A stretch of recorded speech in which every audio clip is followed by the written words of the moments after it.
It's transfer window time, everybody. We've made it into January. I've not been fired yet. Life in the Football League is easy peasy.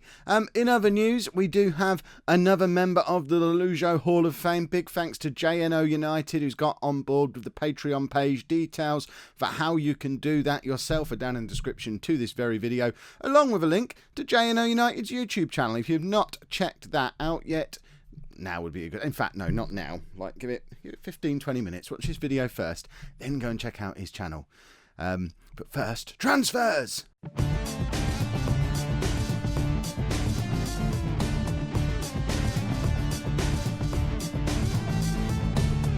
Hello and welcome to Season 3, Part 2 of Non-League to Legend. I'm Kev, and coming up on today's episode, we've got the transfer window. First of all, you probably want to see that. Plus, we're away against Wimbledon and at home against Accrington in League 2. It still seems weird saying that we're in League 2.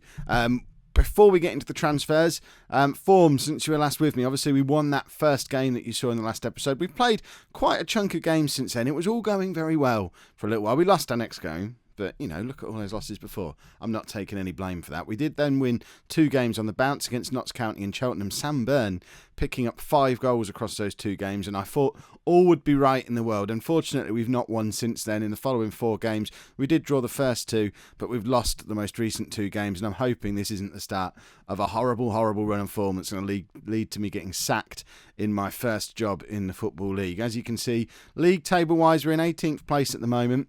There is a little bit of a gap forming between the chasing pack and what I would class as mid-table. And remember, we're looking for a mid-table finish. That's what the board have asked for. The media prediction was 16th. If we can close that gap and get ourselves into this sort of area, there's only 3 points separating 16th from 10th. So that's a nice little group to be in, but it's going to take a run of wins to get into that group, and we're certainly not there yet. As alluded to previously, though, there has been transfer business aplenty. Most of it funded by the sale of Stephen McLaughlin. Not just because I would never be able to say his name, but because he's not going to play in a position we're using in our system. He's a wide player, can play on left or right wing. He's been at Southend quite a long time now, but he's 28 years old, was never really going to get into our team the way we're playing, and Queen of the South came in and offered £325,000 for him, so he bit their arm off. Unfortunately, look, he's started quite well in the Scottish Premier League. 2 appearances, 1 goal, an average rating of 7.4. Don't tell me we should have kept him and been playing him, because that will make me sad. We have reinvested that money, though. As you can see, we've only spent £90,000, but that's because a lot of it has been shifted over into the wage budget so we could bring some other players in as well. So, the players that we've brought in, first of all, we've signed Benteke. Jonathan Benteke. I think this is the real one's brother. He's only on loan from Rotherham until the end of the season. We have had to pay a fee to have him on loan because really we should never have been able to sign him. He's costing us about £60,000, I think, to have on loan until the end of the season. Yeah, there you go. £63,000 to take him on loan. But he is far too good for us. He's exactly the player we needed. We identified last time we needed to strengthen as an attacking midfielder. So we've done just that. He's got 3.5-star current ability, 4.5-star potential ability. He's going to be a good League One midfield player in the future. He's already good enough to play in this league. 24 years old. I think we've got a cracking player there. He's trying to play himself into fitness at the moment, so he's not done anything spectacular for us just yet, but once he gets himself match fit, which can't be too far away now, there you go, 100% match sharpness now. So hopefully we're going to start seeing some magic from Benteke as he fires us at the league. We've got ourselves a backup striker as well, Stephen Rigg. I'm happy with Byrne and Taylor Crossdale, is that his name? As our 2 lead strikers. They've both done enough in the games that we played to suggest that they can do a job there, but we didn't have anyone behind them. So Stephen Rigg comes in purely because he was dirt cheap on the transfer list at Queen of the South. Only cost us £7,000 to bring in, and he's now valued at £100,000. So it's a good bit of business. Even if you only look at it from a financial point of view, he's as good as Byrne and Crossdale, apparently. So that can't be a bad thing. He's probably not ever going to be good enough to be a regular starter for us, but we needed depth in that position, and we now have it. Aidan O'Neill comes in on loan from Burnley. He's an Australian 20-year-old midfielder with 4-star current ability, 5-star potential ability. Again, he's another one who should really be good enough to play for any team in this division. He's going to go on to be a championship midfielder in the future. And again, he's another one who's just getting himself match fit, and then we should start seeing some spectacular things from him, hopefully. We've also strengthened at the back. That was the other big area we identified. We didn't really have much strength beyond Anton Ferdinand at the back. We've got a couple of short-term fixes because we couldn't find anyone who's going to be sticking around probably beyond the summer if we make it that far. So Kelvin Wilson, I know he's 33 years old, but he was cheap and he was playing regularly in League One, where he has been for the last 2 years. Previously, he spent his whole career in the Championship. So he's the kind of player who you would expect to be good enough. I know he's 33, but he should be good enough to offer a bit of experience and a bit of quality alongside Anton Ferdinand at the back. Realistically, we've only brought him in to get us through to the end of the season to partner Ferdinand, and then we will look for more sensible long-term solutions. But I'm hoping he's going to stop some of the problems we had defensively. And then as cover for Ferdinand and Wilson, we've got Adam Jackson, who's coming on loan from Barnsley. Is another loanee that we've had to pay a fee for. So I think we're paying about £8,000 to £10,000 for him. There you go, £7,500 to bring him in on loan for the rest of the season. But in theory, he's as good as the two of them, with the potential to get even better. And we might even see him start to displace, that's the word I was looking for, one of the two old men at the back, just because I'm a little bit wary of playing old men back there because of the obvious lack of pace they're going to have, and Jackson is a little bit quicker and could come in and play alongside them if needed. So I'm pretty confident we've done some good business there. We've brought a little bit more money into the club, and I think we've got a decent squad of players now. The only slight concern I've got is that we might have brought in so many players that we start to disrupt the team. But, you know, this is a team that have been losing every game forever. How much more disrupted can it be? And aside from the transfers we brought in as well, we've also identified that we've got a bit of a young prospect on our hands. Ben Archer is a 17-year-old goalkeeper who's come through our youth team. He's already being looked at by Championship clubs. He's got 2-star current ability, so almost as good as Ted Smith already, with the potential to have 4.5-star potential ability. And like I say, we've got a few Championship clubs sniffing around him. Hull were looking at him. So he's not going to play anytime soon. I don't think when we're trying to drag ourselves up the league, it's the best time to bring a 17-year-old keeper in.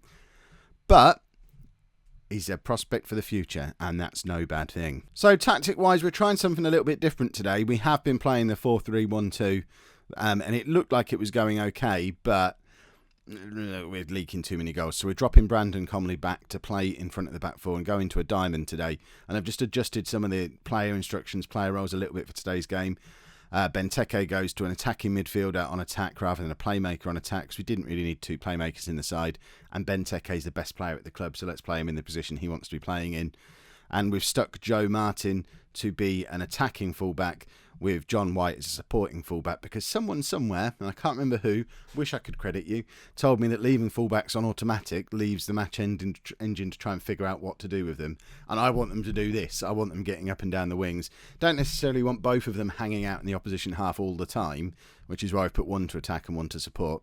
But we don't want them doing weird stuff that we've not got any control over. So I'm hoping when we're attacking, White's going to end up in midfield and Martin's going to end up almost sort of up here, with Comley dropping back to work alongside the two centre-backs. Anton Ferdinand's got a cold, bless him, so he's not going to be playing. So you didn't see him in the last video either, did you? He's played every game when you haven't been here. You're obviously just destined never to see him play. So Adam Jackson's going to come into the side to make his debut today. We've got a lot of players in the team who haven't played many games for us, which is a bit of a problem, but hopefully they're going to start to gel. And why not start to gel today? Because what finer day to do it on, although we're playing against AFC Wimbledon, which always worries me a little bit whenever you play Wimbledon or Watford in game, because, you know, if I was making a video game, I'd super power up the teams that my development studio had a relationship with. And obviously that means Watford and Wimbledon should be massively overpowered. But I think there's enough integrity within Sports Interactive for that not to be the case. But when you lose against them, you can't help but think, well, obviously we lost against Wimbledon. Sports Interactive love Wimbledon. We're always going to lose against them. There you go. See that goal? Blame Sports Interactive for that goal. What is going on with the light in here today? My face, it's like there's a siren and flashing lights going off. My face is going light and dark like nobody's business. The lamps are pointing at me. Camera, stop messing around, for goodness sake. Look, forget blaming Sports Interactive. I'm blaming the camera for plunging my face into darkness just as the chance came in. Transfer business, while we were still talking about that, the one other thing I'd like to do, if we've got about a week left, I'd quite like to bring a proper defensive midfield player in, because Comley's dropped back there today. There isn't really a defensive midfield player. If we're going to stick with the diamond, which I don't know that we are. If it's a disaster today, we'll go back to the 4-3-1-2 and it's not an issue. But if the diamond does work, then we might need to look to bring in another, like a proper defensive midfield player. Maybe on loan, because we've not got much in the way of funds left, because we stuck all the McLaughlin money into the wage budget. So we've got a little bit of wage budget. But, I don't know, we've got a lot of loans at the club. How many loans are you allowed? How many have we got?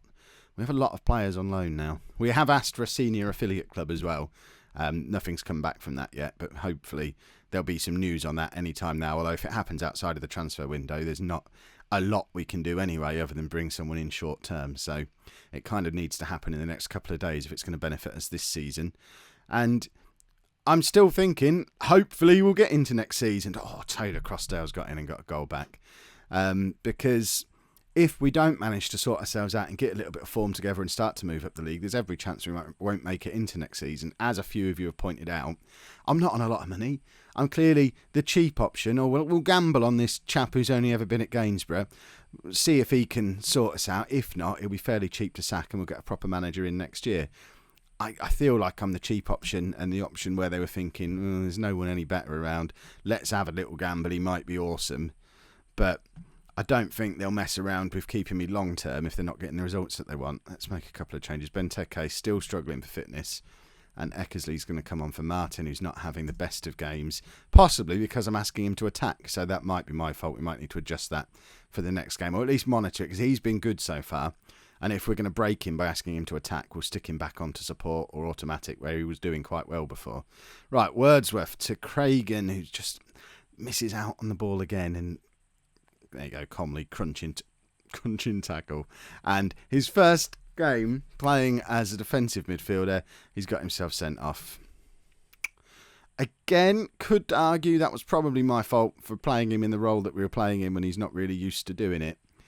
But I guess what we need to do is drop Cragen back into the midfield and just try and play for this draw now. This isn't the midfield shape I'm going for. I still don't have a mouse. Those of you who've been following the channel for a long time will know someone snuck into my garage and stole my mouse dongle. I haven't replaced it because I still hold out hope that one of you will just own up and send it back to me, or come and just put it back one day and I'll all of a sudden have a dongle again. Right, you're going to do that, and then you can go back to being box to box. It's not ideal by any means, but we don't really have any other option.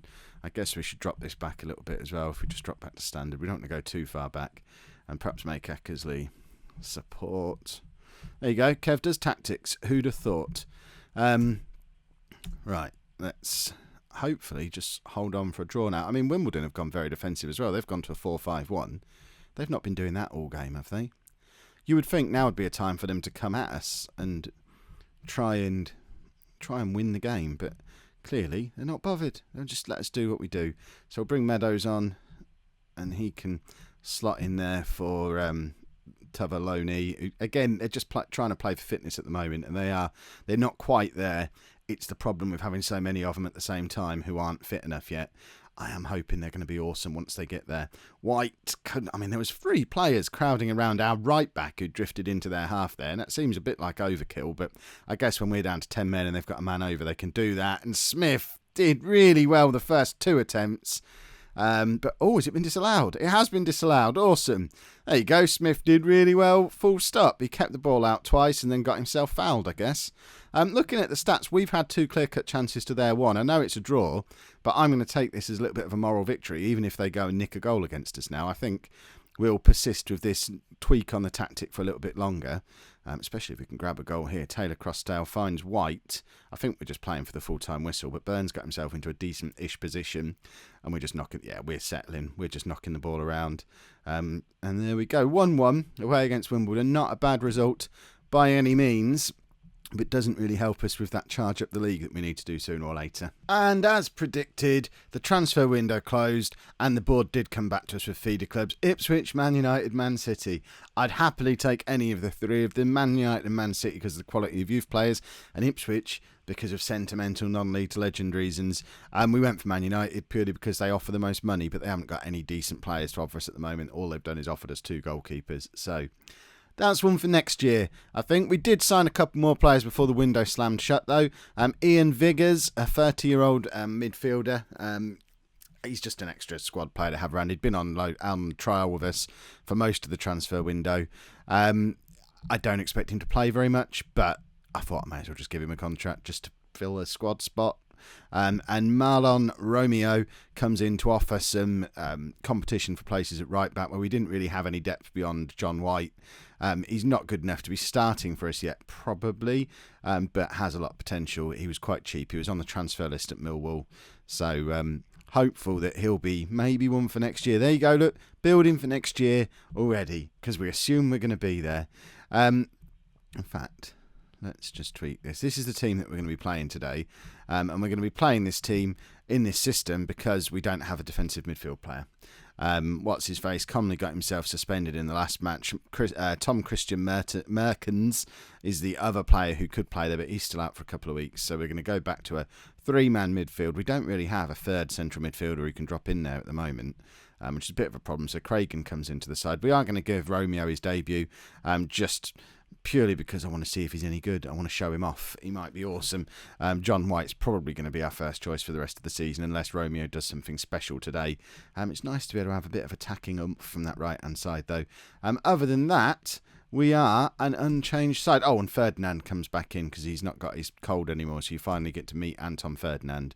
And the lad who's on loan, Jackson, is that his name? He drops down to the bench. Just give squad numbers to the 2 extra new boys. We're playing Accrington, who are just outside the playoffs, so expect us to get beaten again. We've not won for 5 games now. The media are ever so slightly starting to get on my back a little bit, so we really could use a win today, because I really don't want to get sacked from my first Football League job. I know they've given me a job way out of my depth for this stage of my career, but a sacking at whatever level, I guess sacking in League 2 means I'll probably land on my feet in the Conference National where I should have gone in the first place, but I don't really want to get sacked.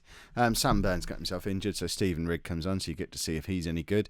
Hopefully that's not anything long term for Burn, because he was very important to us early on. And there you go, Benteke finally has his first goal for the club, and hopefully this is the start of him firing us up the league to a wonderful mid-table finish. Now he's got himself into a lovely position. Taylor Crossdale just slots it across to him. Benteke is in loads of space, and that is a very tidy little finish as well. And look at him, he's over the moon, bless him. I think that might be his first goal in English football, because he didn't get any opportunities at all at Rotherham, which I think is where he was before. He was there for 3 years and never played for them. So there you go, a first goal in English football for Jonathan Benteke, and he's put Wordsworth in brilliantly there, and we're 2-0 up, and Benteke's massively involved again. Oh, I'm excited. I hope this is the start of something marvellous. Martin with the cross. Benteke nods it down beautifully, and Wordsworth has all the time and space he needs to just stick it into the far corner. We're 2-0 up, less than half an hour on the clock. Does this mean we go back to the 4-3-1-2? If this system is the one that gets us out of our dodgy run of form that we've been in. Romeo with the cross tries to find Rigg, but it's collected by the keeper. And yeah, I am. This puts me in a. Oh, goodness me, Benteke's just played a glorious through ball. Jonathan Benteke, he's my new hero. I'm getting the pink Southend shirt with Benteke on the back. I've decided if he sorts our season out. I mean, that through ball is perfect. And Taylor Crossdale, first time on his left foot, tucks it away. I mean, it was on a plate for him, and that was just awesome. Oh, Jonathan Benteke, what a hero. Who does he play for in real life? Let me know down in the comments. Surely he's not actually at Rotherham. I realise this is the sort of thing I could look up, but I'll forget, and you lot will remember because you're watching it now, and you're on the internet now because you're watching a video on there. So you can just have a little look now and let me know in the comments, and that would be very helpful. Is he any good? Will I secretly be able to just swap him for his brother and see if anyone notices as well? That would be handy. I've decided they are brothers. I assume they are. Because he's Belgian and he's called Benteke. So on that basis. They must be brothers. We've conceded a goal.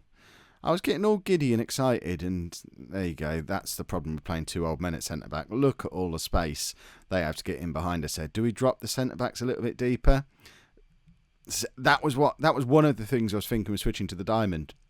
Drop the defensive line a little bit deeper and have that man in between the defence and the midfield. But if we're going to go to a three-man midfield again and not have that defensive midfielder in, is that leaving too much space between the defence and the midfield then? Are we just going to have the sort of same problem but in reverse with loads of room in front of the back four, with those two not having the pace to get out and cover the ground to close down, or when they do, they get quite out of position. So, yeah, let me know what to do on that front, because defensive lines confuse me. They always have. I tend to just leave it well alone unless someone tells me often enough that I need to change it. Right, let's make a substitution. We're going to take off James Craig, and he probably shouldn't have been on in the first place. Do we bring on Meadows or new boy Ian Viggers? We'll bring on Meadows. Viggers will play at some point, but he's just signed for the club. He doesn't need to be on the pitch just yet. He might still get his chance. You never know. He's the obvious solution if Benteke needs to come off with fitness, but I think he's no worse off than any of the rest of the team now. But Aidan O'Neill does want to come off, so Viggers can come on and make his debut in place of O'Neill. Who have we got who can play as the ball winning midfielder? Because Viggers is a left winger, really. I will stick Wordsworth there and stick Viggers as the box-to-box midfielder. I mean, looking at that, there's not going to be many options to play him across the midfield. He's mainly in as backup for Benteke, but can't have too much backup, can you? Taylor Crossdale comes in nicely there, finds Rigg, who that's the first time I've mentioned his name since he came on, so he's special, isn't he? Right, hopefully we've not got time to concede 2 goals. They are coming at us to try and get the first of the 2, though, and there it is. If we do concede a second one now, this video might never make it onto the internet, because my laptop will, really the previous one, because I've not edited that yet, so neither of them will get on. So if you got a video yesterday, that means they don't score now, unless I'm all mouth and no trousers. Rigg had a chance to be in again there. Romeo's had a couple of decent crosses, but they are all going straight to the keeper, so they're not that decent. But he's getting himself in crossing positions. Meadows comes across to cover nicely. And I really don't have to smash this laptop. It was expensive. So can we just try and keep hold of the ball for the last 5 seconds? Rigg is trying to do exactly that, and he does. Laptop survives. We survive. Hopefully I'll survive in this job. And that just gets us a little bit closer to that group that we identified we want to be a part of. We've got a 5-point gap between us and Hartlepool now. And I would say we're more in that group than this group now. 6 points off 11th place. I can live with that. If you've enjoyed that episode, make sure you pop a like on there for me. Subscribe to the channel if you'd like to see more. And thank you very much for watching.